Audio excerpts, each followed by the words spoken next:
buenos días. Papá, ¿cómo estás? Ole, ¿qué tal? Muy bien, Bueno, me alegro mucho aquí. con buen ánimo. Bueno, me alegro. Bueno, hoy Sí, estamos claro. como repitiendo un poco lo que hicimos la semana pasada, aunque no tanto. Es que la semana pasada dijimos que era el episodio 58, pero después Sí, verifiqué y era el 57. Así que este es el ok. verdadero episodio El verdadero 58. 58. Muy bien. Sí, Ujú. quiero mandarle un saludo a un asiduo seguidor que tenemos, que se llama Guido Peña Ávila, un muchacho muy curioso y estos temas le han interesado, así que un saludo para Guido. Creo Muy que bien. me podría estar oyendo porque vive en la casa de la par. Bueno. Bien, Álvaro Cedeño y Álvaro Cedeño les saludan en este episodio de Diálogos con Álvaro Cedeño, hoy para hablar del tema de cómo ganarle el pulso a la pandemia Ajá. y En, enfocado. en un aspecto, porque hay que ganárselo en muchos frentes, ¿verdad? Ujú. Sí, y bueno, yo creo eh, que si si uno pudiera tener la capacidad de recordar el futuro, recordaríamos que esta pandemia ya la ganamos. El problema es a qué costo. Y creo Ujú. que administrar esos costos nos ayudará a ser más efectivos y pues por supuesto más eficaces en cumplir esa misión. Y este tema en particular del que queremos conversar hoy es sobre el sistema de educación nacional en Costa Rica, que ha sufrido severos impactos en los últimos años. Han sido 24 meses bastante catastróficos para Sí, nuestro cómo no, sistema claro. educativo, ¿verdad? Ujú.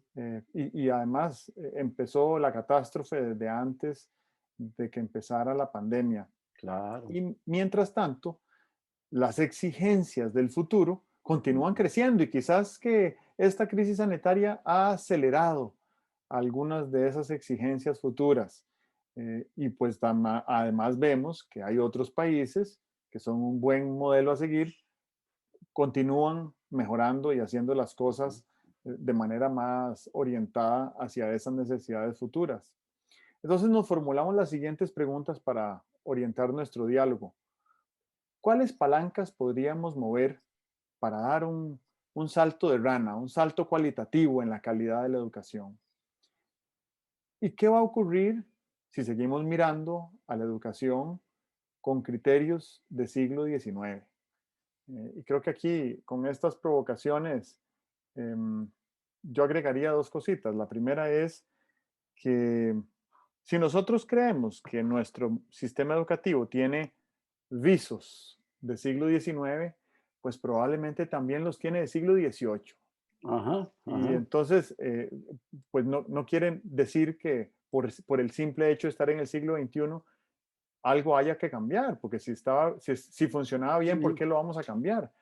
El eh, asunto es que a la velocidad a la que se aceleran los cambios que estamos viviendo en la civilización por la tecnología, por la ciencia, por la capacidad de inversión, por la inventiva, por la conectividad que tenemos, entonces sí deberíamos de repensar ese modelo educativo que dices que es del siglo XIX y quizás para ser un poco más específico en la crítica, que no pretende ser destructiva, más bien lo que queremos es construir, ¿verdad? ujú, Eh, ujú. a mí me da la impresión de que algunos de los conceptos que se enseñan en el sistema de educación Claro. pública en Costa Rica son como para que una persona adulta desempeñe con, digamos, con soltura en la década de los 1980. Ujú, ujú. Para que un adulto joven desempeñe con soltura en el año 2030, pues sabemos que hay una serie de destrezas que deberían aprender y deberían aprender idealmente en la escuela, ¿verdad? Y ahí creo que vas a hablar un poco de la palanca de la familia y de la palanca de las organizaciones. Y lo segundo que iba a decir es que eh, las herramientas que tenemos a mano, que todos las conocemos, no implica que todos las tengamos a mano realmente. O sea, por decirlo de alguna manera, estamos todos en el mismo mar, pero no estamos todos en el mismo barco. Y hay una brecha Ujú. socioeconómica que se manifiesta de manera muy burda en, en la escasez de los que menos tienen, ¿verdad? Las comunidades vulnerables no tienen acceso ni siquiera a esto que estamos diciendo. Y ahí creo que hay un trabajo conjunto que hacer entre el sector público y no solo el Ministerio de Educación, el sector privado, las universidades, las incubadoras de emprendimiento, para ver de qué manera podemos dar ese salto cualitativo que mencionas de Rana y ver de qué manera podemos estar todos en el mismo barco. Bueno, esa introducción que haces es un buen modelo de cómo uno debe lidiar con problemas complejos. Este es un problema complejo. Eh, hay problemas simples, problemas de mecanismo, ¿verdad? Si se te descompone un picaporte en tu casa, ese es un problema simple. Cambias el émbolo, o cambias el recibidor, o cambias el lugar donde está pegado el picaporte. No hay muchas más alternativas. Pero si lo que quieres es adaptar el sistema educativo para el siglo XXI y lo que venga, que ya no está tan claro lo que venga. Siglo XXI y lo que venga, ese es un problema complejo. Entonces, haces muy bien en esta introducción en como situar el problema y hacer algunas advertencias sobre nuestra manera de discurrir. Yo me apunté dos advertencias tuyas que las incorporo. Una es el nombre de la conversación, que es ganarle el pulso a la pandemia. Un pulso siempre se gana o se pierde. Tal vez es mejor un partido de fútbol, porque un partido de fútbol, bueno, un pulso también, puede terminar empate. Un partido de fútbol puede terminar 1-0 en las Consal, como decía, eh, se me olvidó, aquel narrador tan popular, ¿verdad? ¿Qué se llamaba? Al Pilo, ¿Eh? Pilo. Pilo, como decía Pilo, en las Consal metió el gol. Yo no sé qué quiere decir eso, pero es que al puro final, ¿verdad? Ok. Entonces, creo que se trata, tenemos la oportunidad, no solo en lo educativo, en lo social, en lo económico, en lo ambiental, desde luego, en lo cultural, en lo emocional, de ganarle a la pandemia 1-0 en el minuto 90 o ganarle 2-0 o 3-0. ¿Por qué no? ¿Por qué no? Yo creo que el hombre el ser humano tiene una potencia que desconocemos. ¿Por qué no vamos a ganarle a la pandemia 3-0? Cuando ves la batalla de Inglaterra y ves a los ingleses simplemente resistiendo y con esa resistencia ganaron la guerra, ¿verdad? Después los norteamericanos pusieron las cosas, pero los ingleses ganaron la guerra en la batalla de Inglaterra, ¿verdad? Y entonces, bueno, yo me pongo a pensar en una crisis así como muy difundida que tuvimos aquí en el país, que fue lo que llamábamos la ceniza del Irazú en el 63, 64. La gente resistió, aprendió a andar. Eso es muy, muy, muy gracioso. Un día de estos le decía a mi esposa que la gente andaba con mascarillas en la calle porque no se podía respirar. Había una gran cantidad de contaminación ambiental muy dañina para los pulmones y tal y cual. La gente salía en pleno verano con sombrilla para que la ceniza le cayera ahí. Creo, la vez que he visto a la gente, la vi otra vez, pero no lo vamos a comentar ahora, resistiendo y ganando a partir de la resistencia. Uno puede ganarle a la pandemia mediante la resistencia, la forma como, como nos enfrentemos a ella, la solidaridad que pongamos en marcha, la exploración que hagamos de ese mundo futuro. Algunos piensan que el mundo no puede seguir siendo lo mismo antes que después de la pandemia.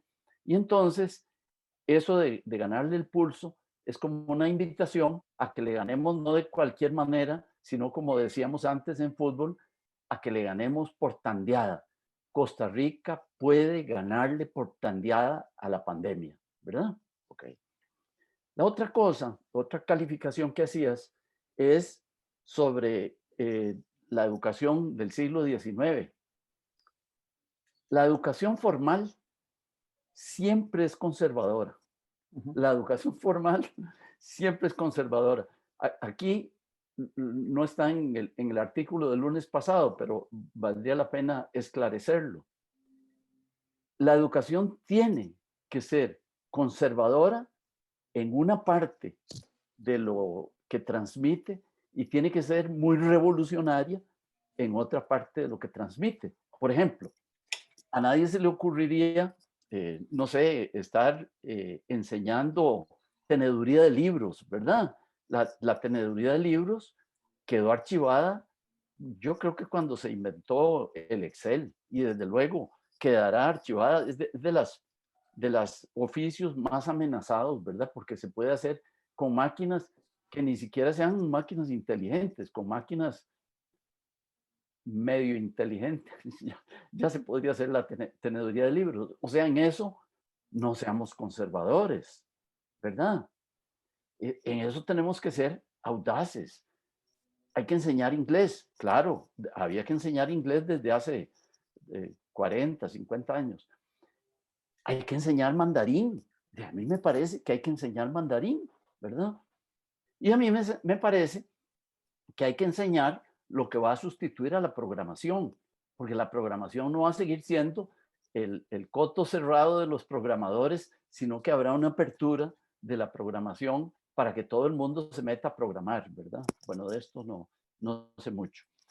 Entonces, en eso tenemos que educar para el siglo XXI y para lo que venga, pero tenemos que seguir educando para el siglo XIX.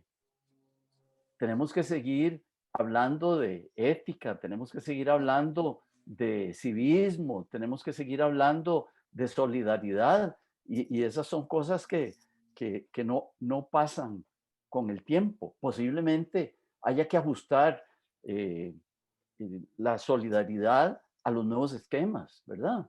Pero, y posiblemente haya que ajustar nuestra visión de la democracia a nuevos esquemas. Pero en eso creo que seguir enseñando cosas del siglo XIX no solo es necesario, sino que es muy saludable, ¿verdad? Entonces, en otras cosas es que tenemos que ser totalmente revolucionarios. En ciencia hay que ser revolucionario, ¿verdad? Y en ciencia tendríamos que aumentar el espectro y no estar hablando solamente de ciencias duras, sino que estar hablando de ciencias que no sean tan duras, ¿verdad? Que no sean física, ¿no? Que no sean biología, ¿ok? Eso para aprovechar esta calificación que haces del tema de esta conversación. Pero pongámonos en la nota de decir, bueno, muy bien, aquí con la pandemia nos ha pasado todo esto en el sistema educativo, eh, ahora qué hacemos.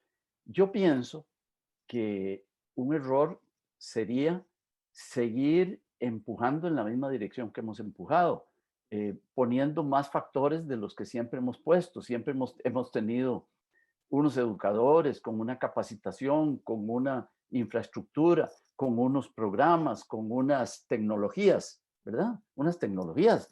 La tiza y la pizarra son tecnologías. El polígrafo que usábamos antes para que nos repartieran las tareas y las cositas que se veían en clase era una tecnología. Hoy tenemos otras tecnologías disponibles. Bueno, eso lo que quiere decir es que tenemos que revisar cuáles son los recursos que tenemos que poner en funcionamiento. Y a mí se me ocurre que hay dos recursos bastante ociosos en materia educativa. El primer recurso ocioso es el estudiante. No sé por qué lo sentamos ahí en el aula, le empezamos a dar unas cosas y más o menos lo bendecimos para que se vaya a la casa a aprender. No hacemos la tarea de motivarlo, ni hacemos la tarea de dotarlo de herramientas para que aprenda, ¿verdad? Ese es un recurso que no se está utilizando adecuadamente. El otro recurso que no se está utilizando adecuadamente son los padres de familia. Un día, yo no me acuerdo si te lo comentaba aquí o no, pero por ahí hay una comparación de gastos en educación y en algún lugar, en no sé dónde, en Oriente, hicieron una comparación entre mejores aulas, computadoras para todos los muchachos o esto, escuchen bien esto, enseñarle a las madres a jugar con los niños de manera constructiva tiene más efecto en el aprendizaje que darle una computadora a los niños de preescolar. Entonces, si los padres tienen esa influencia, ¿por qué no entrenar a los padres? Y claro, no se imaginen las escuelas trabajando por la noche para entrenar a los padres. Partamos de un entrenamiento que los padres tienen.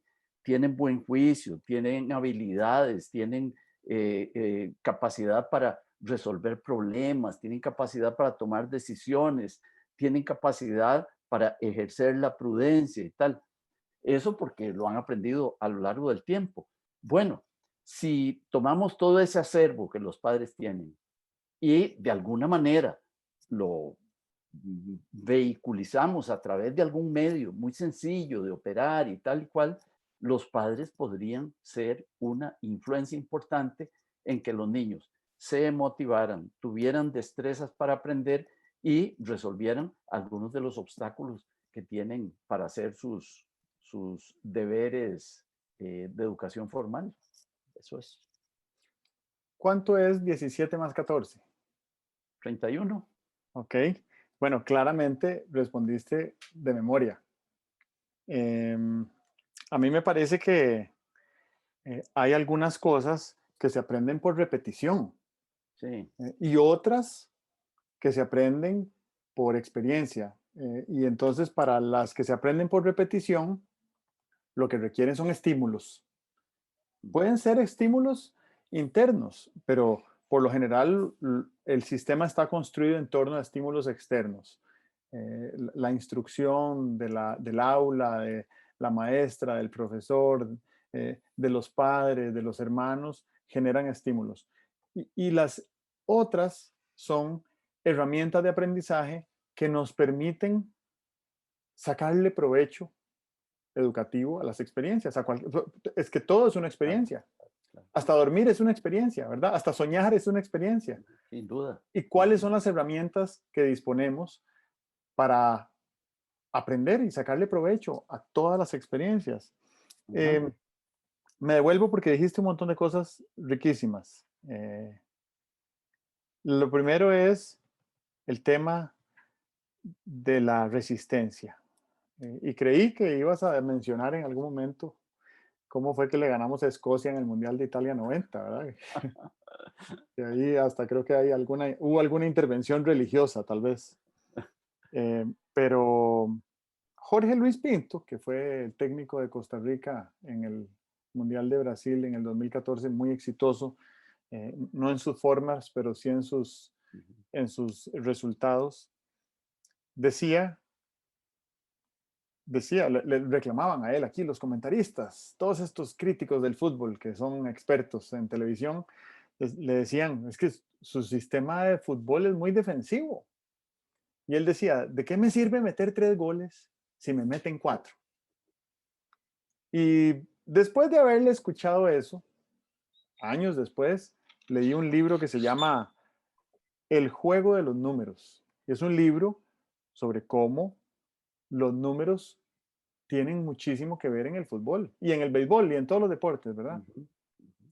Resulta que en fútbol ¿Es mejor negocio no recibir gol en contra? ¿Verdad? Con solo no recibir un gol, ya te asignan un punto, ¿verdad? Entonces, es mejor no recibir un gol que, que recibir un gol. Entonces, si tú obtienes una ganancia por el simple hecho de no recibir un gol, entonces esa debería ser la prioridad, ¿verdad? Y entonces, en esta idea de resistencia, a mí me parece que tenemos que resistir la crisis, ¿verdad? La crisis sanitaria, la crisis económica, tenemos que resistir. No resistir es ceder, y ceder podría significar, bueno, una inundación o una catástrofe mayor. Ujú.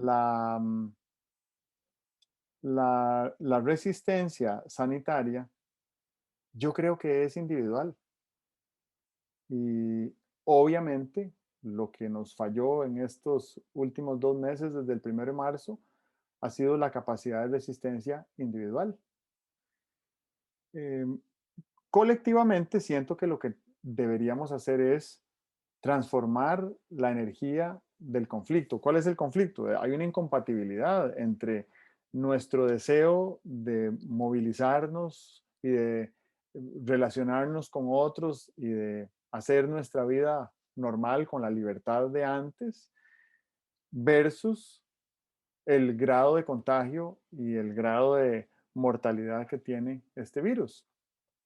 Y transformar la energía del conflicto lo que quiere decir no es vacunemos a todas las personas más rápidamente, sino cómo hacemos para que en este proceso, eh, cuando hayamos doblegado a la peor parte de la pandemia, estemos más robustecidos en Sí, lo colectivo para la próxima pandemia. sí, Eh, sí, sí. en la pandemia anterior se creó el Ministerio de Salud, que no existía, y bueno, no sé detalles, porque fue hace 100 años y la historia no la he estudiado a fondo, pero seguramente era muy necesario para la gobernanza pública de lo colectivo Ujú. contar con una institución regente de la Claro. salud pública. Entonces se creó un Ministerio de Salud que ahí está, ¿verdad? Hay muchos que lo critican y tal, pero ese ministerio es la autoridad rectora de la Caja Costarricense de Seguro Social, que ahí es donde el país decidió transformar la energía de otro conflicto que sucedió décadas después, ¿verdad? Que era una desigualdad, una injusticia que había Sí, sí, sí, respecto a las claro. cargas sociales, a las condiciones de trabajo, a las garantías que estaban consagradas o que no estaban consagradas en No, la ley para las personas trabajadoras. Luego me parece que desde el punto de vista de la idea de problemas complejos, la herramienta a mano que tenemos que tener, así el lápiz y el papel que tenemos que tener para confrontar los problemas complejos es el diseño.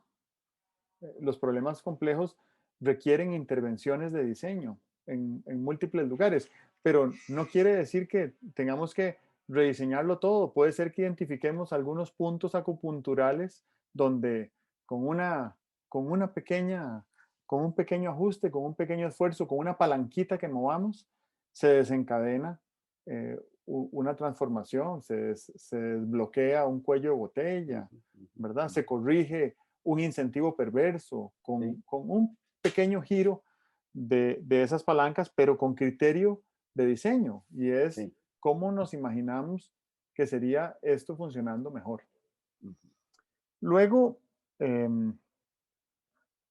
cuando hablabas de los recursos ociosos, me parece muy interesante, ¿verdad? Que el estudiante es un recurso ocioso, y por eso creo que estos diálogos que hemos tenido acá nos hemos dado a la tarea de dejar atrás el concepto de estudiante y abrazar el concepto de aprendiente, porque los seres humanos somos aprendientes. Yo estoy aprendiendo aunque parezca que no esté haciendo nada, Ujú. ¿verdad? Es más, neurológicamente Claro, claro. aprendemos durmiendo.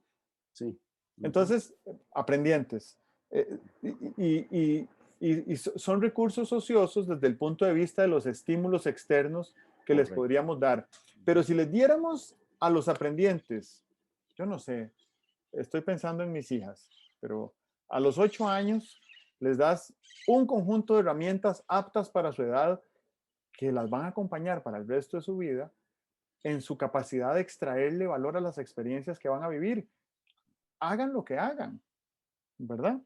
Eso es muy interesante. Y después, el recurso ocioso de los padres también me parece muy interesante y ahí a lo que me despierta es el modelo educativo Waldorf, donde yo había escuchado una vez, sin conocer el sistema, años atrás, antes de tener hijas, que el método Waldorf requería de muchísima participación de la familia. Hay días de trabajo voluntario, hay comités en los que hay que participar, hay que estar muy involucrado y eso tiene dos efectos, por lo menos iniciales. El primero es que reduce la necesidad de burocracia en la institución, porque hay muchísimo trabajo que se reparte voluntariamente entre los padres y las madres.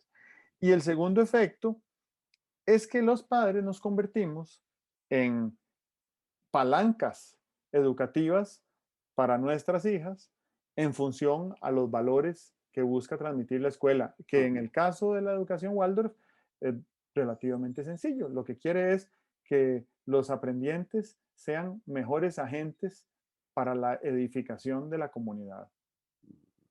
Y pues a mí me parece que eso le sirve a cualquier ciudad y a cualquier barrio y a cualquier país en cualquier momento de la historia de la civilización, pasada o futura, ¿verdad? Si encima de eso desarrollan proeza matemática o no, pues a mí me parece que eso es secundario, pero por eso empecé esta intervención preguntándote cuánto era 17 más 14, porque ahora que a Aiko le están enseñando matemáticas, ella misma está pidiendo más incentivos, más estímulos que le ayuden a desarrollar su capacidad matemática. Alguna porque está aprendiendo herramientas, está incorporando herramientas, y otra porque está memorizando cuánto es 8 más 8, ¿verdad? Eh, ella todavía no sabe que 17 más 14 es 31, pero lo puede averiguar y lo averigua por medio de una herramienta de aprendizaje. Pero un día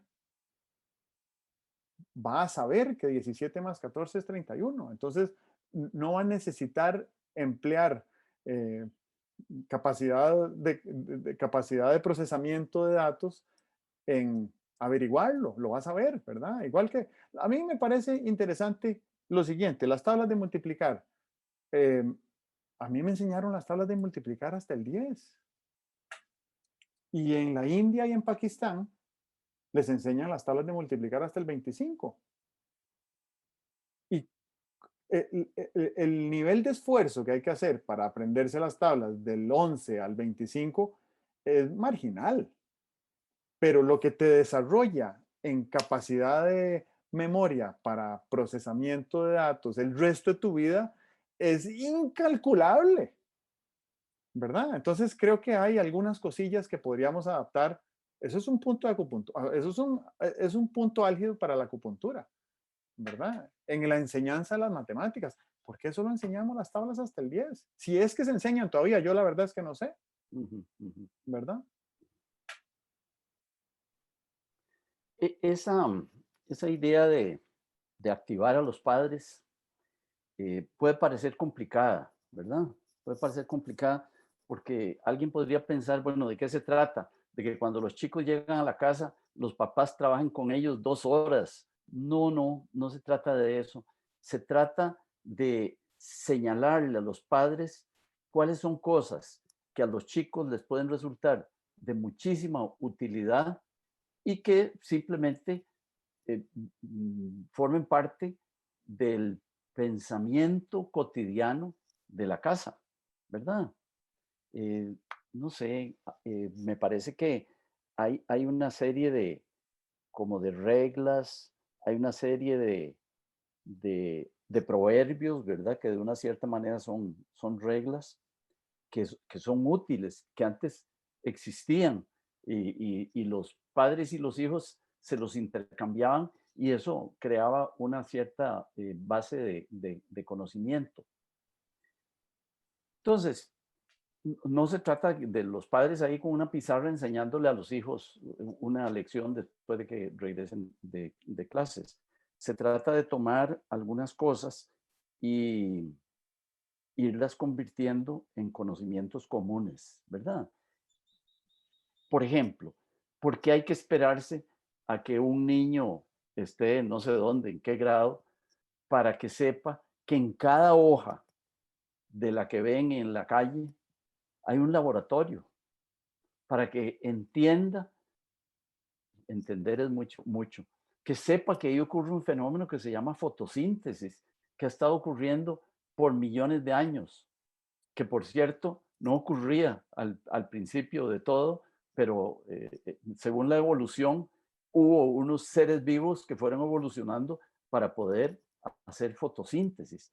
Bueno, eh, una cosa es enseñar lo que es la fotosíntesis y otra cosa, y eso lo pueden hacer los padres con cariño, con narraciones y tal, provocar la admiración del niño por la hojita, por la hormiga, especialmente por la hormiga, que en este abril y mayo se ven muchos caminitos de hormigas caminando con sus pedacitos de hojas para realizar un fenómeno sensacional, ¿verdad?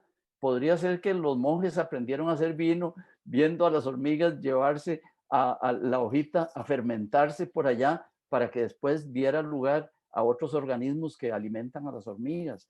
Si nos detenemos a decir y a subrayar esas cosas tan maravillosas, pues estamos motivando, creo yo que estamos abriendo la mente de los chicos y principalmente estamos abriendo el corazón de los chicos hacia estas verdades, hacia estos conocimientos. Eso, bueno, fundamental, ¿verdad? El tema de lo que don Rodrigo Gámez y el Instituto de Biodiversidad denominan bioalfabetización. Ujú. Si uno incorpora esa herramienta de aprendizaje, entonces el universo vivo es un laboratorio interminable Claro. Ujú. para la mimetización, ¿verdad? Para la imitación de la naturaleza que tiene un altísimo, una altísima destreza y una altísima diversidad de diseño. Ayer me estaba tomando un agua de pipa en su coco Ujú. y estaba admirando cómo una palmera diseña una semilla que tiene un revestimiento tremendamente duro, que le permite preservarse su código genético hasta 2 años, que tiene adentro toda el agua que va a necesitar para germinar Sí, y que además flota y entonces recorre el mundo y hay palmeras claro. en todo el Ujú, planeta. ujú, Y además, el agua de coco, perdón, un coco contiene agua y contiene aceite en la misma ajá, semilla. Es una belleza, claro. ¿verdad? Y entonces yo mientras admiraba la semilla del coco, eh, me, me sentía muy ofuscado también porque me parece que el sistema educativo público no funcionó en bioalfabetizar a las niñas y niños de este país hace 40 años, ¿verdad? Y entonces hoy veo a diputados y diputadas del Congreso que pues antes se les denominaba padres y madres de la patria, ahora me daría un poco de vergüenza referirme a algunos de ellos así, pero uno los ve decir cosas que son, que denotan vastísima ignorancia en bioalfabetización, ¿verdad? Son analfabetas biológicos. Y eso me parece que en un contexto de crisis climática es inaceptable. Necesitamos hacer esa intervención. Pero estoy de acuerdo contigo, la intervención debemos hacerla a través de los niños y de las niñas, porque probablemente esa podría ser una buena manera debió alfabetizar a sus padres y madres. Em, Me parece que hay un tema último y querría que te refirieras a él, y es el de la acción humana eficaz aplicada al aprendizaje. Bueno, ahí hay una beta importante.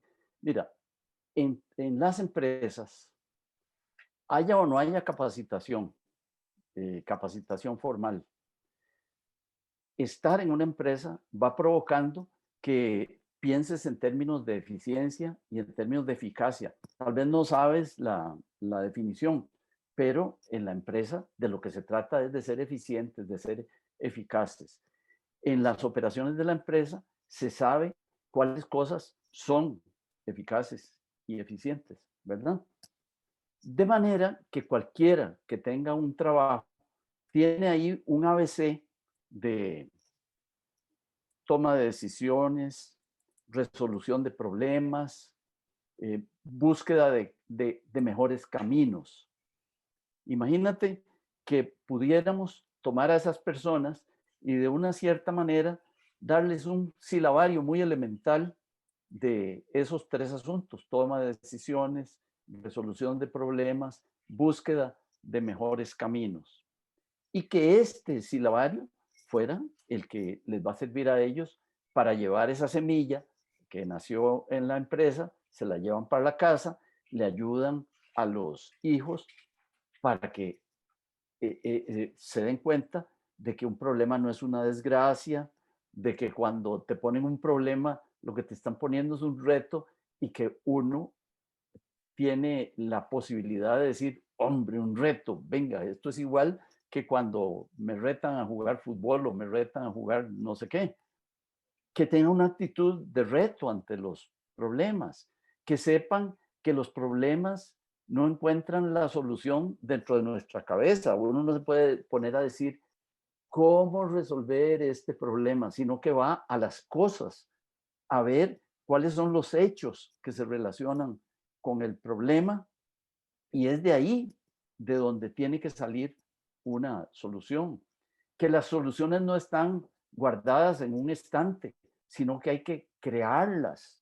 Hombre, el niño que logra aprender que un problema, porque sus padres se lo enseñaron, porque en la empresa donde eso es un conocimiento útil, les hicieron un silabario para que fueran a enseñarlo a la casa y llegan a enseñar que el problema no es una desgracia, que es un reto, que al reto uno le puede poner buena cara, porque todo reto me desarrolla, que antes de saltar a inventar soluciones, hay que ver cuáles son los hechos que caracterizan al problema.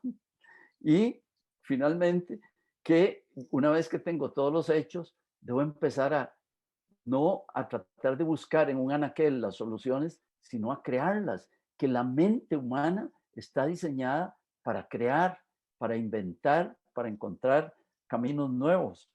Ese es, así me imagino, el silabario que le darían en la empresa a sus colaboradores para que ellos a su vez lo pudieran trasladar a sus hijos aprendientes.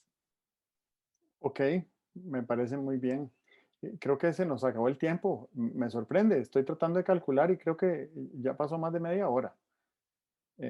Entonces, si te parece, con eso último que mencionas, cierro repasando algunas de las cosas que mencionamos y que podrían responder las preguntas iniciales. Los progenitores pueden ser palancas de aprendizaje para los menores. em, y deberían contar con instrumentos, y muchos de esos instrumentos de acción humana eficaz se podrían aprender desde una organización, desde una empresa, ¿Sí? para mejorar la eficacia de los aprendientes. Y bueno, por último, también hablar de que esa transferencia hacia los colaboradores debería estar diseñada esa transferencia de instrumentos para que tenga un impacto positivo en los hogares. Ujú. Muy bien, Bueno, buenísimo. Ok, Ujú. Nos vemos entonces. nos vemos a la próxima. Ok. Que estés bien. Adiós. Chao.